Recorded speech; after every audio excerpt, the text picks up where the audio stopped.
Good morning बच्चों। आज हम टेंस के दूसरे प्रकार का अध्ययन करेंगे जो पास्ट टेंस होता है। पास्ट टेंस में पहला प्रकार होता है past indefinite tense. Past indefinite tense जैसे मैंने आपको पहले बता चुका हूं कि पास्ट इंडेफिनिट टेंस वह टेंस होता है जब कोई कार्य भूतकाल में समाप्त होना पाया जाता है। अब पास्ट टेंस के वाक्य का अनुवाद करने के पहले हम सबको क्या जानना जरूरी है? अनुवाद करने से पहले हम सबको पहचान जानना जरूरी है। तो आइए हम व्हाइट बोर्ड पर हम ये कुछ उसके बारे में आपको इंफॉर्मेशन देते हैं। पास्ट इंडेफिनिट टेंस, इस टेंस के वाक्य के अंत में या ई अथवा कोई कार्य भूतकाल में समाप्त होना पाया जाता है। यह है पास्ट। जैसे सीता स्कूल गई, राम एक पत्र लिखा, तुम खाना खाए, सरिता स्नान कर ली, वे एक क्रिकेट मैच खेले। इस प्रकार के सेंटेंस को हम पास्ट इंडेफिनिट टेंस कहते हैं। इसका अनुवाद क्या होता है? इसका अनुवाद करते समय सबसे पहले subject plus V2 means second form of main verb plus object etcetera. This is the rule for translating past indefinite tense. This is the rule. आइए हम कुछ एग्जाम्पल पर आते हैं, कुछ उदाहरण देते हैं आपको। देखिए, सीता एक मधुर गीत गाई। सीता एक मधुर गीत गाई। सबसे पहले सब्जेक्ट, जैसे हमने यहां पर पहले लिखा है, सबसे पहले सब्जेक्ट। तो सब्जेक्ट क्या होता है? सीता। सीता। इसके बाद गाई, सिंग मीन्स गाना। सिंग की सेकेंड फॉर्म सैंग होता है। सीता सैंग, क्या गाई? एक मधुर गीत, a sweet song. A sweet song. Sita सैंग a sweet song. Sita एक मधुर गीत गाई। तुम एक पत्र भेजे। क्या होगा? तुम एक पत्र भेजे। सबसे पहले सब्जेक्ट यू है, तुम। यहां क्या लगाएंगे? यू। अब भेजना, भेजना की इंग्लिश होती है सेंड। अब सेंड की सेकेंड फॉर्म होती है sent. You sent a letter. You sent a letter. Third sentence, Radha एक किताब खरीदी। राधा एक किताब खरीदी। अब क्या करेंगे? सबसे पहले सब्जेक्ट राधा, खरीदना बाई, बाई का third form, second form bought. Buy bought a book means Radha bought a book. Radha एक किताब खरीदी। नेक्स्ट सेंटेंस, लड़के कक्षा में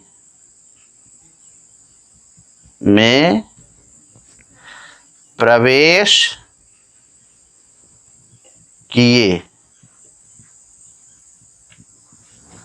क्या करेंगे? सबसे पहले सब्जेक्ट द बॉयज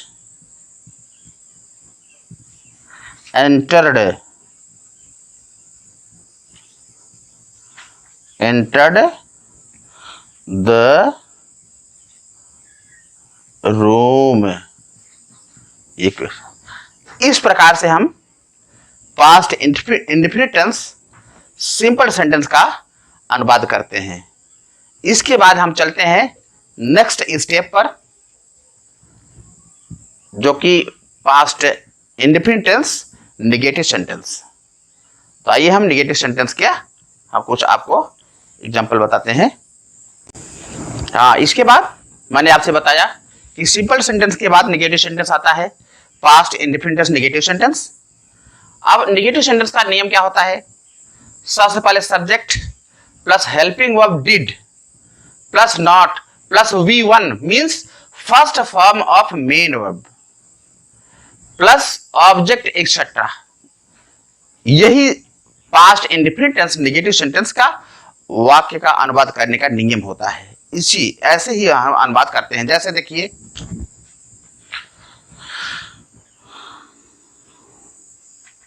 कल मैंने भगवान की पूजा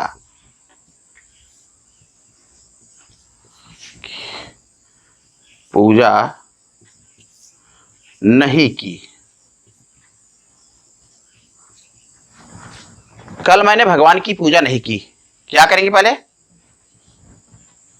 सब्जेक्ट, सब्जेक्ट यहां मैंने means I helping verb did plus not I did not plus पूजा करना वर्शिप। किसकी? गॉड। कब? कल।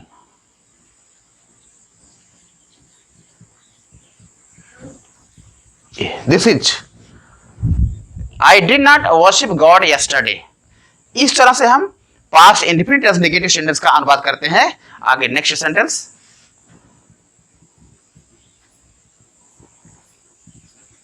कुछ लड़कियां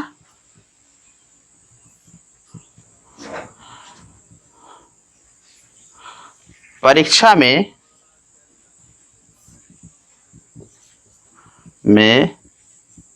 शामिल नहीं हुई। कुछ लड़कियां परीक्षा में शामिल नहीं हुई। क्या करेंगे? सबसे पहले subject, some girls did not, शामिल होना अपीयर,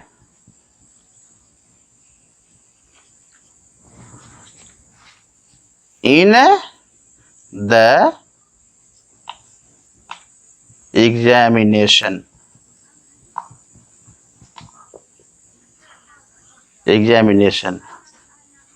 दिस। इस तरह से हम अनुवाद करते हैं। नेक्स्ट सेंटेंस,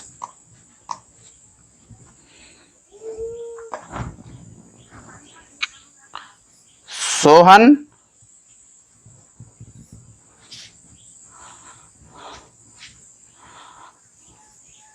अपने भाई को अपने घर नहीं बुलाया।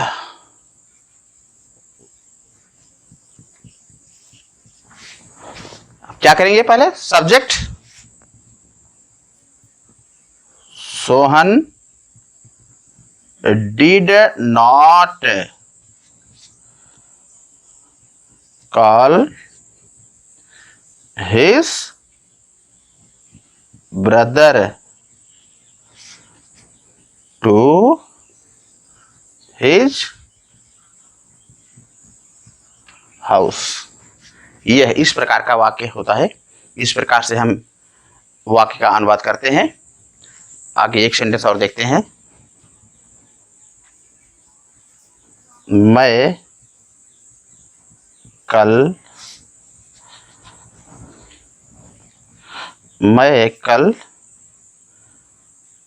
एक सस्ती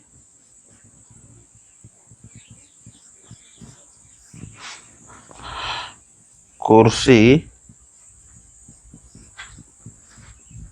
नहीं लाया। क्या होगा? पहले सब्जेक्ट मैं,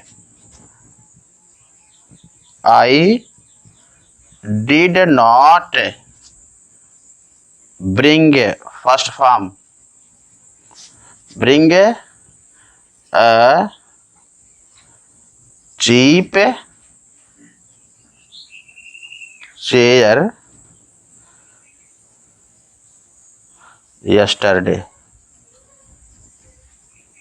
ये है। इस प्रकार से past indefinite tense negative sentence का अनुवाद हम करते हैं। आगे हम आपको इस टेंस के नेक्स्ट स्टेप पर चलते हैं, लेकर के चलते हैं, जो कि इंट्रोगेटिव सेंटेंस के नाम से जाना जाता है। आइए हम आगे इंट्रोगेटिव सेंटेंस पॉज करो।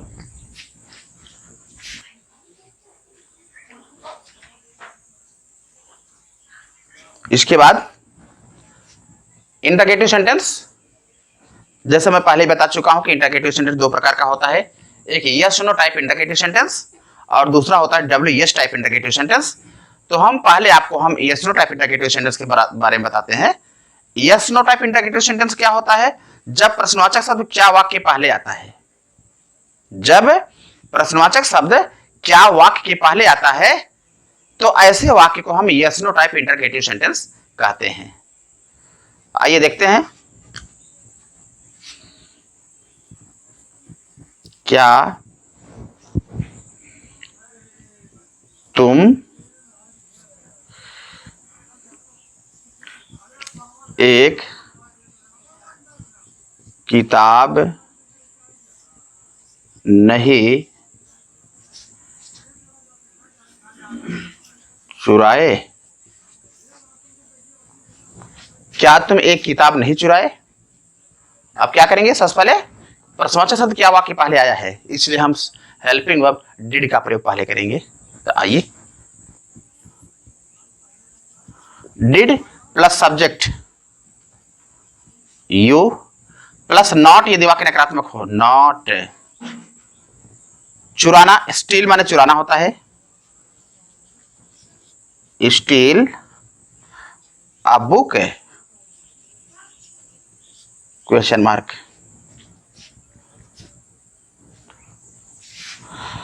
क्या वह तुमको धोखा नहीं दी? क्या वह तुमको धोखा नहीं दी? क्या करेंगे? Did she not cheat you? ये वाक्य है। इस प्रकार से हम वाक्य का अनुवाद करते हैं।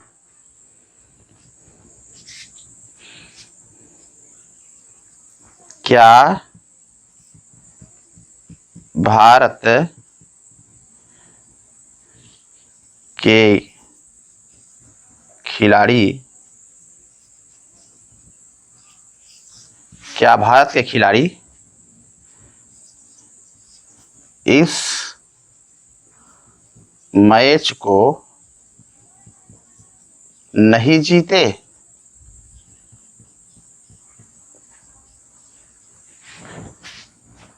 क्या भारत के खिलाड़ी इस मैच को नहीं जीते? क्या करेंगे? Did the players of India not, अब जीतना विन, विन दिस मैच? इस प्रकार का वाक्य, इस प्रकार से हम अनुवाद करते हैं। एक सेंटेंस से और,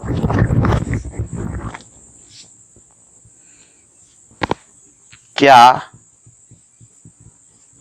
सरदार भगत सिंह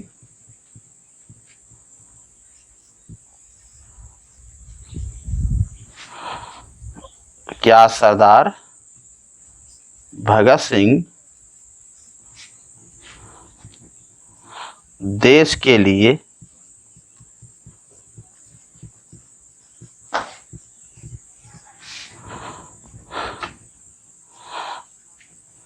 अपने जीवन को समर्पित नहीं किए?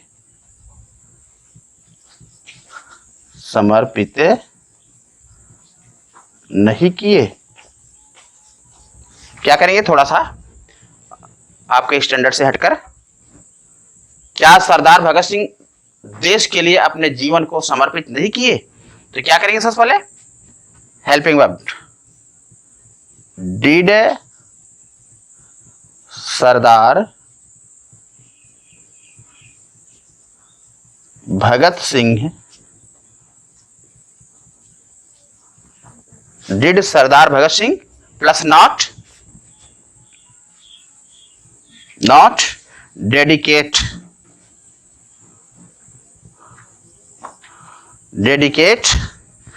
his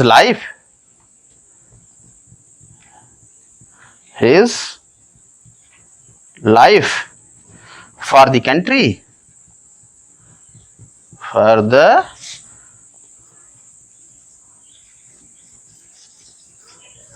country, ये है। इस प्रकार से हम past indefinite tense yes no type interrogative sentence का अनुवाद करते हैं। आगे हम आपको WS टाइप इंटरगेटिव सेंटेंस के बारे में हम बताते हैं। आइए देखते हैं। इसके बाद आता है WS टाइप इंटरगेटिव सेंटेंस। जैसे आप स्क्रीन पर व्हाइट बोर्ड पर आप देख सकते हैं WS type interrogative sentence. WS type interrogative sentence क्या होता है? जब प्रश्नवाचक शब्द क्या, क्यों, कब, कैसे, कहां, कौन सा, किसका, किस लिए आदि शब्द वाक्य के बीच में आते हैं तो ऐसे वाक्य को हम WS टाइप इंटरगेटिव सेंटेंस की संज्ञा देते हैं। अब इसका अनुवाद कैसे करते हैं? सबसे पहले WH वर्ड है, मीन्स सबसे पहले बीच में आए हुए प्रश्नवाचक शब्द की अंग्रेजी क्या, क्यों, कब, कैसे, कहां, कौन सा, किसका, किस लिए, इन सब की अंग्रेजी हम पहले यहां लिखेंगे। Plus helping verb did plus subject plus not if sentence is in negative sentence plus V1 means first form of main verb plus object etcetera. This is the rule for translating the sentence of past indefinite tense Hindi into English. आइए हम कुछ उदाहरण हम देते हैं।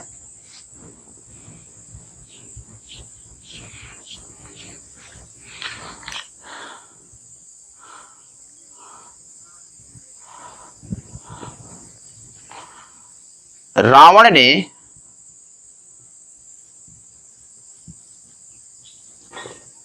सीता जी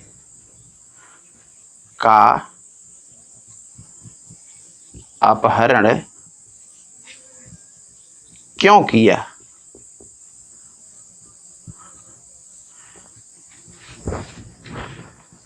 रावण ने सीता जी का अपहरण क्यों किया? सबसे पहले बीच में प्रश्नवाचक शब्द की अंग्रेजी, बीच में कौन सा प्रश्नवाचक शब्द आया है? क्यों। अब क्यों की अंग्रेजी हम सबसे पहले यहां लिखेंगे, क्या होता है? Why। After that helping verb did, Why did plus subject Ravan, Why did Ravan. Now not if sentence is in negative sentence, this is not in negative, that's why there will not be use of not in the sentence. यहां पर negative sentence नहीं, इसलिए हम not का प्रयोग यहां पर नहीं करेंगे। प्लस V1 माने first form of main verb, अपहरण करना, किडनैप।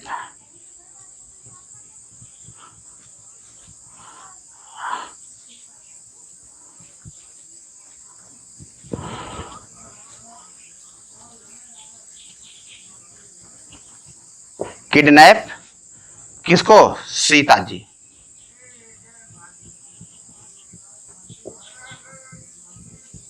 सीता जी। नेक्स्ट, हमारा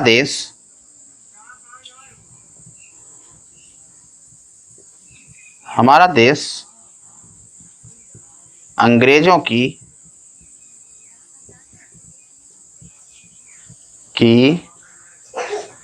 दास्ता से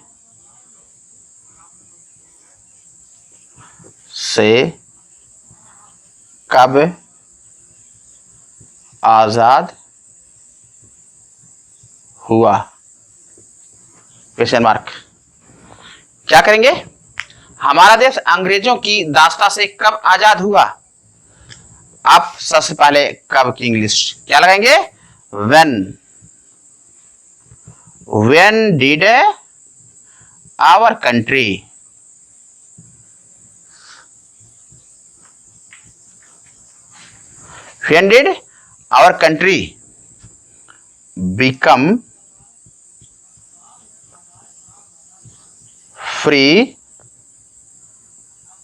become free from the slavery of the English.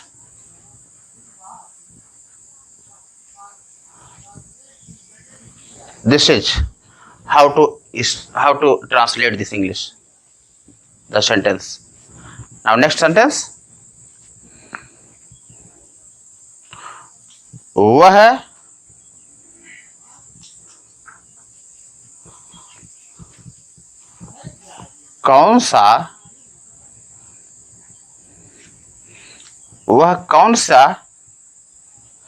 कौन सी कविता की रचना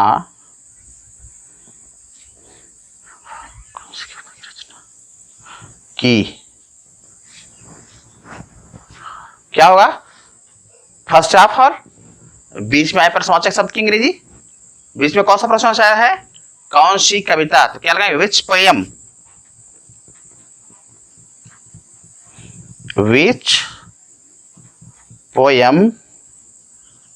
डिड शी कंपोज?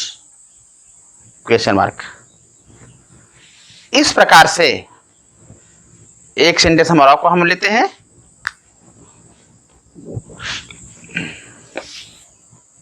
तुम मेरे बैग से कौन सी किताब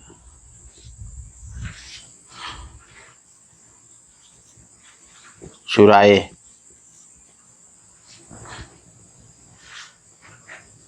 तुम मेरे बैग से कौन सी किताब चुराए? तो पहले क्या करेंगे? बीच में प्रश्नवाचक शब्द की अंग्रेजी कौन सी किताब, यहां कौन सी किताब की इंग्लिश क्या होती है?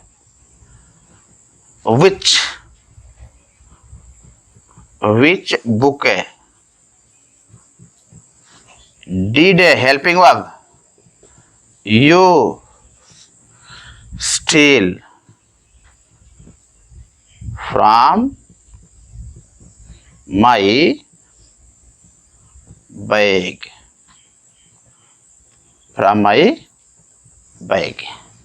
यह इस प्रकार का वाक्य हम जो है अनुवाद करते हैं। इसके बाद हम आपको होमवर्क देते हैं। होमवर्क करने के बाद आप अपने प्रति उत्तर को, अपने आंसर को मेरे कमेंट बॉक्स में मैसेज के माध्यम से जरूर आप सेंड कीजिएगा।